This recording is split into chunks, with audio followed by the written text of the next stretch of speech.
अस्सलामुअलैकुम। कैसे हैं सब? आई होप सब ठीक हैं, खैरियत से हैं। अल्हम्दुलिल्लाह हम लोग भी बिल्कुल ठीक ठाक हैं। अच्छा जी, अगर आप मेरे चैनल पर नए हैं तो आप लोगों से रिक्वेस्ट है कि आप लोग मेरे चैनल को सब्सक्राइब कर लें, लाइक कर लें और बेल आइकन के बटन को दबाना मत भूलिएगा, ताकि मेरी जो नई आने वाली वीडियोस हैं उनकी नोटिफिकेशन आपको मिलती रहे।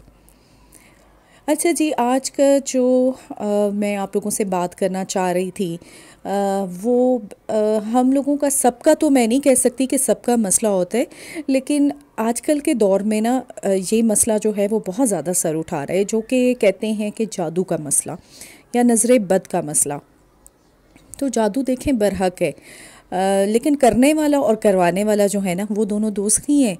तो जादू क्यों हो रहा है? जादू इस वजह से हो रहा है कि हसद की वजह से, कि आजकल जो दुनिया में जो मादी चीज़ें हैं, किसी के पास बड़ा घर है, अच्छे खाने खाते हैं या कपड़े पहनते हैं, गाड़ी है आपके पास, तो लोगों को ना ये बात हज़म नहीं होती। चाहे मैं कहती हूँ कि भले अगर आपके कोई फ्रेंड्स हैं या आपके ज़्यादातर आपके जो रिलेटिव्स होते हैं वो आपको देखकर या आपकी के ये कि पहले कभी कोई गरीब था और उसके बाद उसकी हालात जो हैं वो बेहतर हुए हैं, तो वो उनको एक लम्हा वो लोग इस चीज़ को बर्दाश्त नहीं कर सकते हैं और जेलसी शुरू हो जाती है। तो जेलसी में कुछ लोग जो है ना वो बहुत ज़्यादा जब आगे बढ़ जाते हैं तो फिर वो कहते हैं कि जी इनकी तो तरक्की में रुकावट डाली जाए, और वो फिर डिफरेंट तरह के जादू और नज़र और ये सारा कुछ जो है ना वो करवाते हैं।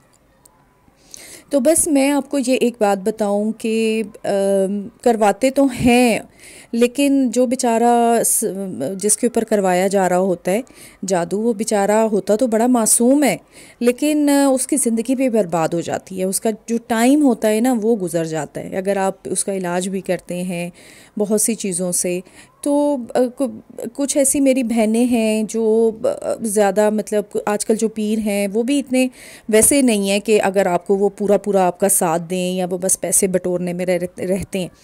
तो मैंने एक बात जो है वो यूट्यूब के तवस्सुत से ही मैंने एक लेक्चर सुना जादू पे, और मुझे वो बहुत अच्छा लगा।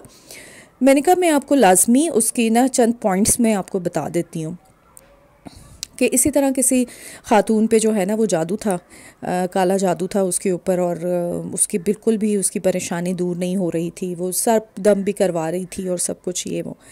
तो किसी आलिम ने उसको, आलिम के पास गई तो उसने बड़ी अच्छी उसको चंद बातें जो हम अपनी रोज़मर्रा ज़िंदगी में रह कर हम कर सकते हैं और इन चीज़ों से हम बच सकते हैं।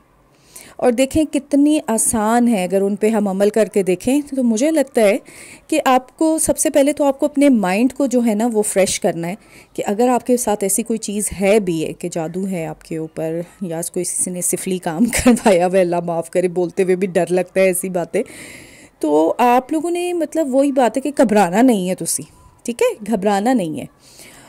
तो घबराने से क्या होगा कि आपकी जो नेगेटिव एनर्जी है ना वो और पावरफुल हो जाएगी। तो उसको हमने पावरफुल नहीं करना, उसको हमने क्या करना है, कमज़ोर करना है, उसको वीक करना है हमने। तो आप अपने माइंड को जो है ना वो स्ट्रॉन्ग रखें। अच्छा, सबसे पहली बात, आपने जो है ना सुबह शाम की अस्कार को नहीं छोड़ना। जो आप सल्लल्लाहु अलैहि वसल्लम ने जो सुबह शाम की दुआएं बताई हैं वो आप लोगों ने लाजमी पढ़नी है। बहुत सी ऐसी आप लोगों को यूट्यूब से भी मिल जाएंगी, आप हर जगह से आप कर सकते हैं। अच्छा, उसके बाद आप लोगों ने कुरान पाक को डेली पढ़ना है। कुरान पाक की चाहे भले आप एक आयत पढ़ें, उसका एक रुकू पढ़ें, लेकिन आपने कुरान पाक को खोलना है, आपने पढ़ना है, और पढ़ के आपने दुआ ज़रूर करनी है। उसको बंद करके आप चले नहीं जाएं, आप उसके बाद दुआ करें। आप यकीन करें, मैं अपना एक एक्सपीरियंस बताऊं, मैंने एक दुआ की थी, मैं भी आपको शायद इतनी वाजिया ना बता सकूं, कि फ़जर के वक्त मुझे बस मैंने एक दुआ की, और मैंने, क्योंकि सुबह के टाइम जो है ना वो फ़रिश्ते आपके उसमें शामिल होते हैं, तो मैंने एक दुआ की। मैंने कहा कि अल्लाह ताला, मुझे ये काम मेरा नहीं हो रहा तो आप मुझे कर दें। आप यकीन करें कि मेरा वो काम हो गया। आप फ़जर की नमाज़ के बाद कुरान पढ़ें, भले जब भी जिस टाइम पे भी पढ़ें, आप लोगों ने दुआ ज़रूर करनी है, आपने दुआ करनी है।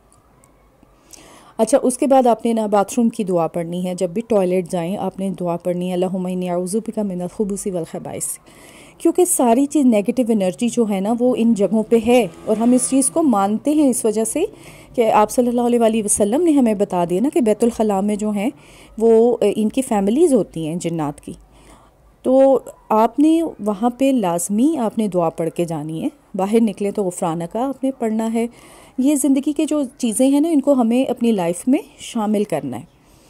अच्छा, फिर नमाज तो है, नमाज की पाबंदी करें आप लोग। और उसके बाद आप उन लोगों के लिए दुआ करें कि जो बेचारे इन इन मराहिल से गुज़र रहे हैं, जादू टोनों के असरों से गुज़र रहे हैं, असरात से, तो आप उनके लिए, अपने बहन भाइयों के लिए दुआ करें कि अल्लाह ताला उन लोगों को भी इससे निकाल। क्योंकि जब आप उनके लिए दुआ करते हैं ना किसी और के लिए, तो वो दुआ जो है वो वापस पलट के आपकी तरफ आती है। तो दुआ को जो है ना, दुआ कहती है ना, दुआ जो है वो मोमिन का हथियार है। आपने दुआ की, आप यकीन करें आपकी लाइफ जो है ना वो चेंज हो जाएगी। अच्छा, दूसरा ये कि कुछ ऐसे औकात होते हैं कि जिनमें दुआ कबूल होती है। दुआ आप देखें, जुम्मे की असर से मगरिब तक एक ऐसी साथ है जिसमें दुआ कबूल होती है। इसके अलावा जो अज़ान और अकामत के दरमियान में जो टाइम होता है ना, उसमें दुआ कबूल होती है। बारिश जब बरस रही होती है तो उसमें दुआ कबूल होती है। और ये भी कहते हैं कि जब आप काबे को पहली दफ़ा देखते हैं और जब कोई भी दुआ पढ़ते हैं तो वो कबूल होती है। तो आप दुआओं को जो है ना, दुआ को अपना हथियार बना लें। बस दुआ आपने, और ये नहीं कि आप बैठे हैं, आपने स्पेशल, आपने नमाज के बाद तो लाजमी है ही है कि जी जब तक नमाज नहीं होगी मैं वो दुआ नहीं कर सकता। दुआ तो आप चलते फिरते, उठते बैठते, काम करते हुए आप हर वक्त अल्लाह ताला को पुकारें, हर वक्त अल्लाह ताला से जो है ना वो मदद मांगें। तो इंशाल्लाह आपके जो काम है ना वो बनना शुरू हो जाएंगे। तो ये बस चंद कुछ चीज़ें हैं। आपने जैसे आपने अज़कार को नहीं छोड़ना है, आपने नमाज को नहीं छोड़ना है, दुआ को नहीं छोड़ना आप लोगों ने। और क्या था कि और खैरात करें, सदका करें। सदका जो है वो भी बहुत सी मुसीबतों और तकलीफ़ों परेशानियों को टालता है। कुरान आपने लाजमी पढ़ना है। तो इन बातों पे, और वाकई वो जो जिनके बारे में बताया जा रहा था कि वो माशाल्लाह वो बिल्कुल ठीक हो गई। कि इसके बजाय कि आप किसी पीर के पास जाएं और वो आपको ये कहे कि जी आपने जी इतने पैसे देने हैं तो फ़लानी जगह पे जाके आपने ये तावीज़ दबाना है, तो ये करना है, तो वो करना है, मैं कहती हूँ कि आप इन झंझटों में मत पड़ें। ये सिवाय मतलब फ़ेक चीज़ों के और कुछ नहीं है। अल्लाह ताला के ऊपर यकीन करें। हाँ, सूरह बकरा है, उसकी आप तिलावत करें। आप सूरह नास, सूरह फलक, आयतुल कुर्सी, इसको पढ़ के अपने ऊपर फूके दम करें। नज़र का सबसे अच्छा इलाज क्या है? आईना जब देखते हैं तो आईने में हम ये पढ़ लिया करें देख के कि 11 दफ़ा के बिस्मिल्लाह माशाअल्लाह ला कुव्वता इल्ला बिल्लाह, तो आप लोग नज़र बद से बच जाएंगे। प्रोटेक्शन है, ये जो दुआएं हैं ना, ये प्रोटेक्शन है। हम लोग ये समझते हैं कि ये कुछ भी नहीं है, हिसार है आपके गिर्द। ऐसा हिसार है कि जिसे कोई तोड़ नहीं सकता। आप इन चीज़ों पे बिलीव तो करें। अच्छा, कुछ औरतों का ये भी ख्याल होता है कि बस ही हम खुद क्या करें, जो करें वो पीर साहब करें या कोई आमिल करे तो वो ही हमारा जादू उतारे। नहीं, कोई भी नहीं उतार सकता। आप लोग ख़ुद अपने मुहाफ़िज़ हैं। आप लोग ख़ुद अपना जो है ना मुहाफ़जा कर सकते हैं। तो आई होप कि आप इन बातों पे अमल करेंगे और आपको मेरा चैनल वीडियोस अच्छी लगी होंगी, व्लॉग अच्छा लगा होगा। लाइक, सब्सक्राइब और शेयर करना मत भूलिएगा। अच्छा, ये मैंने एक रोटी फ्लैप मंगवाया था और मैं आपको इसकी थोड़ी सी कहानी बाद में ना मैं नेक्स्ट व्लॉग में आपको बताऊंगी कि मेरे साथ क्या हुआ। कुछ नहीं, कुछ ख़ास नहीं हुआ, अच्छा हुआ। लेकिन ये कि मैं आपको ना इसकी स्टोरी फिर नेक्स्ट व्लॉग में सुनिएगा ज़रूर, ठीक है? ताकि आप लोगों को भी ना एक अच्छी चीज़ देखें। जो मेरे साथ कोई ऐसा एक्सपीरियंस होता है, मैं चाहती हूँ मैं आप लोगों के साथ शेयर करूँ ताकि आपकी नेक्स्ट टाइम जो है ना वो मिस्टेक ना हो सके।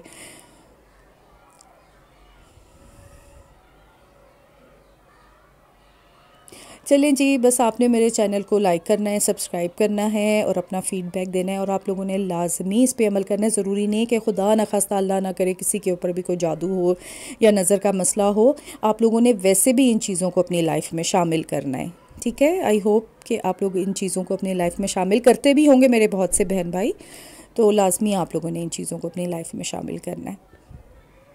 चले जी, सर्दी खूब मनाएं, सूप पिएँ, हलवे खाएँ, नट्स खाएँ और अच्छा अच्छा सोचें, अच्छा अच्छा खाएं पिएं और लोगों के साथ अच्छा सलूक करें। जैसी नसीहतें दुनिया ज़िंदगी जो है ना वो एक नसीहत है।